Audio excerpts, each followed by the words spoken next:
All right, so listen to this. We're diving into a real literary mystery today.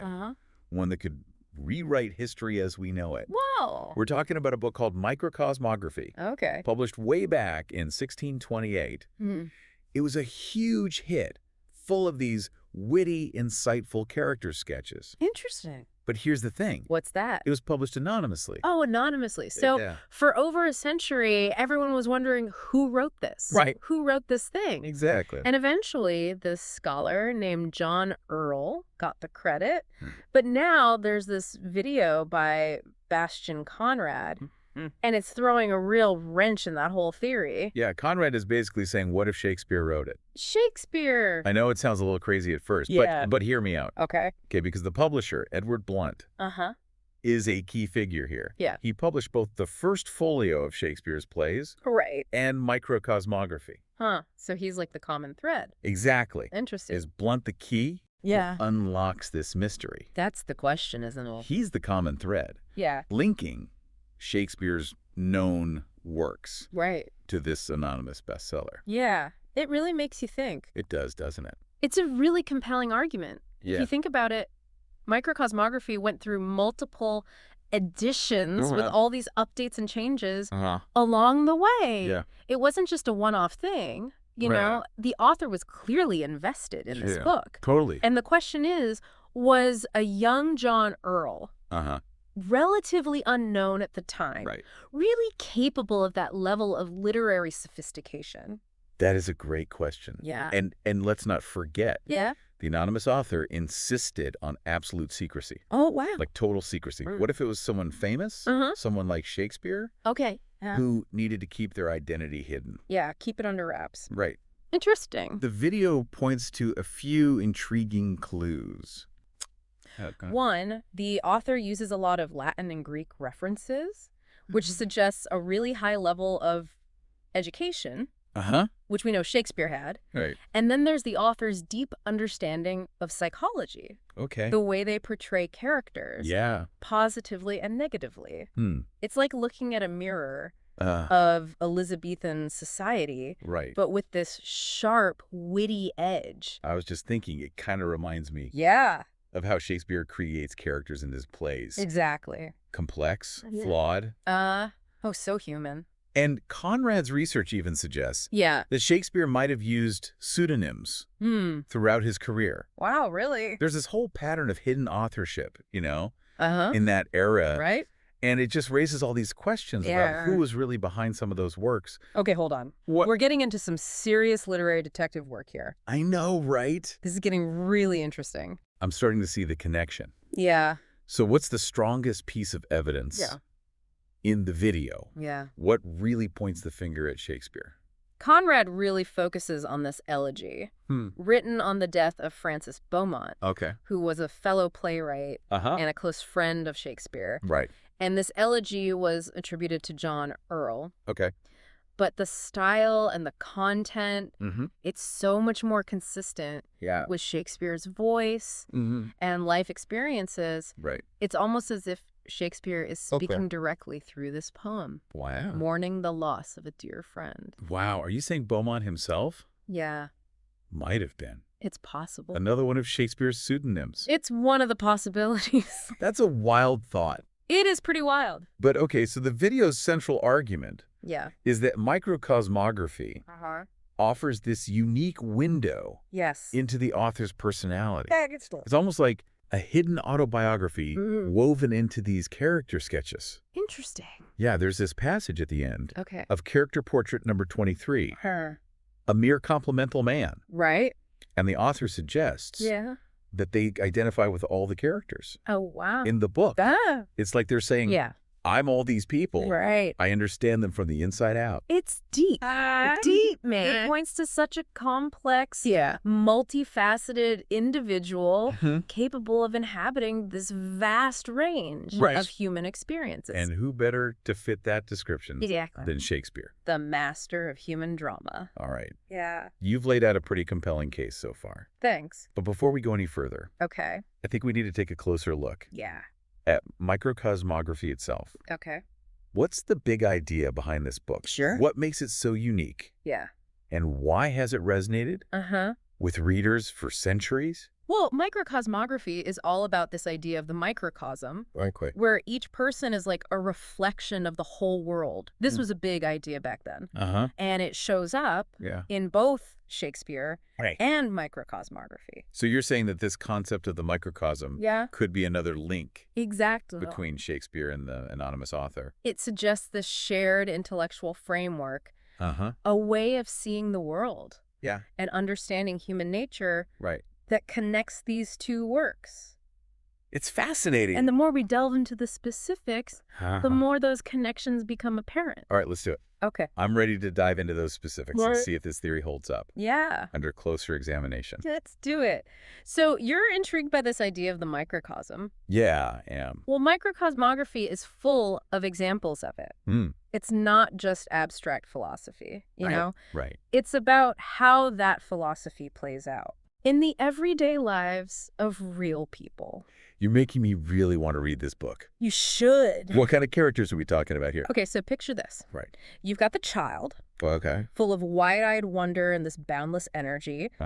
Then you've got the young raw preacher, fresh out of school, maybe a little too eager to prove himself. Right. And let's not forget the downright scholar buried in his books. Yeah. Completely oblivious to the world around him. I'm getting a sense of it. It's like this snapshot of Elizabethan England, all these different personalities bumping up against each other. Yeah. But how do we connect these characters back to Shakespeare? Well, it's all about the way they're presented. Remember we talked about the author's use of Latin and Greek? Well, those references aren't just showing off. They're woven into the character descriptions in this really subtle way that adds depth and complexity. It's almost like Shakespeare is flexing his intellectual muscles. So it's not just about the what. Right. It's about the how. Exactly. The language itself is a clue. The language is a huge clue. Okay. And then there's that biting wit. That social commentary. Remember the detractor we talked about? Yeah. Someone who feeds and grows fat with the undoing of others. Right. That kind of sharp, insightful observation. Yeah. That's a trademark of both microcosmography and Shakespeare. Okay, that's a good example. Yeah. But couldn't someone else from that era have written in a similar style? That's a fair question. How do we know it's distinctively Shakespearean? Well, when you really look closely at the specific word choices, the sentence structure, even the rhythm of the prose, it aligns so closely with Shakespeare's known works. So it's like a fingerprint almost, a unique stylistic signature. That's a great analogy. Okay. And Conrad digs even deeper than that. He analyzes specific passages that echo themes and characters from Shakespeare's plays. Give me an example. Okay. I need another aha moment. All right. There's this character sketch of the pretender to learning. Okay. The author writes, he is one that would make all knowledge cheap. And is bountiful in the giving out of other men's learning. Doesn't that remind you of Polonius? Oh, yeah. From Hamlet? A little bit, yeah. That pompous, self-important tone. It's like I'm hearing Shakespeare's voice, but it's in disguise. Exactly. And that brings us back to this idea of hidden identity. Right. If Shakespeare was already a successful playwright, why publish these character sketches anonymously? Right. What was he trying to hide? That's the big question. So if we're playing literary detective, what are the possible motives here? Okay. What could Shakespeare have been up to? Well, remember Elizabethan England wasn't exactly a free speech haven. Right. There were strict laws. Against criticizing the government or the church, and some of the characters in microcosmography could be seen as subtly subversive, poking fun at those in power or social norms. So maybe microcosmography was Shakespeare's way. It's possible. Of expressing his more controversial views without putting his name on the line. That's a possibility. And think about the character of the affected man. Totally obsessed with crafting this public persona, some scholars believe. This could even be a self-portrait of Shakespeare himself, grappling with the tension between his public image and his private thoughts. Whoa. That's a really interesting interpretation. It is interesting. It's like he's saying, hey, I'm a master of playing roles, both on stage and in life. Exactly, and that's what makes this whole theory so compelling. It's not just about solving this literary mystery. Right. It's about understanding Shakespeare on a deeper level. Right. Seeing him as this complex, multifaceted individual navigating a world full of restrictions and expectations. All right, I am completely on board with this idea of a hidden Shakespeare. Okay. But we've been talking a lot about the book's content. Yeah. What about the physical book itself? Are there any clues there that point to Shakespeare? Remember Edw.Blount? Yeah, the publisher? Yeah, well, it turns out he was more than just a publisher. Okay. He was a savvy businessman with close ties to the theater world. He wasn't just printing books, you know. Right. He was involved in producing plays, including some of Shakespeare's. So Blount was deeply embedded in Shakespeare's world. Yeah. Which makes that connection even more significant. It really does. And the fact that Blount was willing to keep the author's identity a secret suggests a high level of trust and maybe even a shared understanding of the risks involved. It's possible. Okay, so we've got a publisher with close ties to Shakespeare. Right. A book full of stylistic and thematic echoes. And an author who desperately wanted to stay anonymous. Yeah. The evidence is definitely adding up. It is. But is there anything concrete, anything that definitively links Shakespeare to this book? Not in the traditional sense. Yeah. We don't have a handwritten manuscript with Shakespeare's signature on it. Right. But there is something else. Okay. A piece of evidence that Conrad doesn't explicitly mention in his video. Okay. But it's something that really struck me as I was doing my own research. All right, lay it on me. Okay. What's this hidden piece of the puzzle? It has to do with the book's title, Micro-cosmography. Okay. It's a pretty unique word. And as far as we know, it wasn't used in any other published work before 1628. Okay. But here's the thing. What? Shakespeare used a really similar word. Okay. Microcosm. In his play, King Lear. Stop.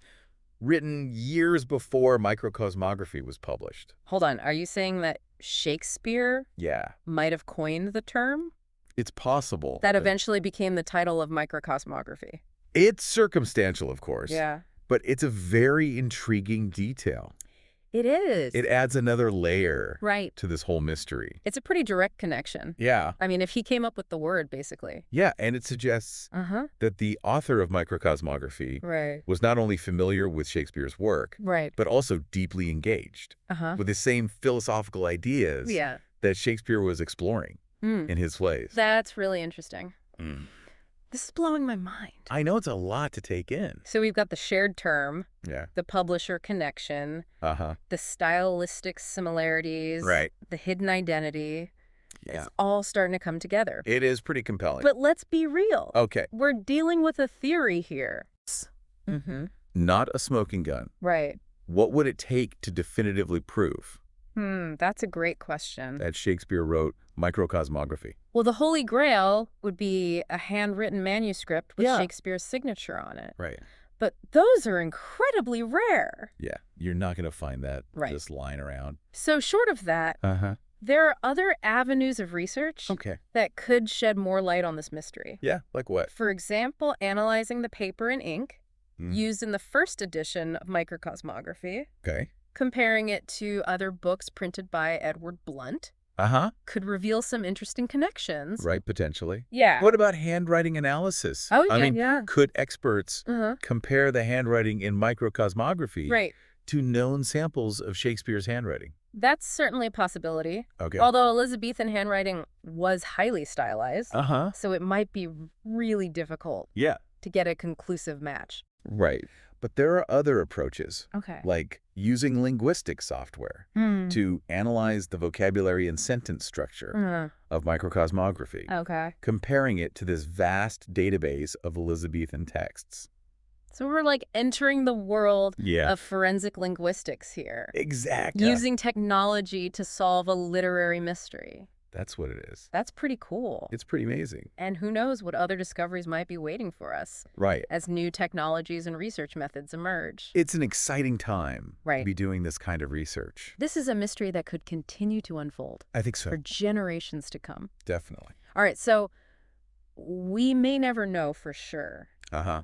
if Shakespeare wrote Micro-cosmography. That's true. But here's what I'm taking away from this deep dive. Okay. Authorship isn't always black and white. Right. Sometimes it's shrouded in mystery. Uh-huh. And that mystery can be just as captivating I think so. as the work itself. Yeah. Absolutely. And beyond the question of authorship, Yeah. Micro-cosmography is just this brilliant work of literature in its own right. Right. It offers us this window into Elizabethan society, a glimpse into the human heart, and this timeless reminder that we're all connected reflections of each other and the world around us. I love that. Yeah. So for anyone listening who is now as obsessed with this mystery as we are, what's the best way to learn more? Well, first of all, I highly recommend checking out Bastian Conrad's video. Okay. It's a really fascinating deep dive into the evidence and the arguments for Shakespeare's authorship. Right. And of course, there's no substitute for reading Micro-cosmography itself. Let's read the book. It's a short book, but it's packed with wisdom and insight into human nature. And who knows, you might just find yourself noticing those Shakespearean echoes in every line. It's like a literary treasure hunt. It is. Yeah. And remember, keep an open mind. History's full of surprises. Right. And there's always more to learn. Yeah. So go out there, explore, and see what mysteries you can uncover. That's all for our deep dive into Micro-cosmography. Thanks for joining us. And the intriguing case for Shakespeare's authorship. It was fun. Thanks for joining us on this literary adventure.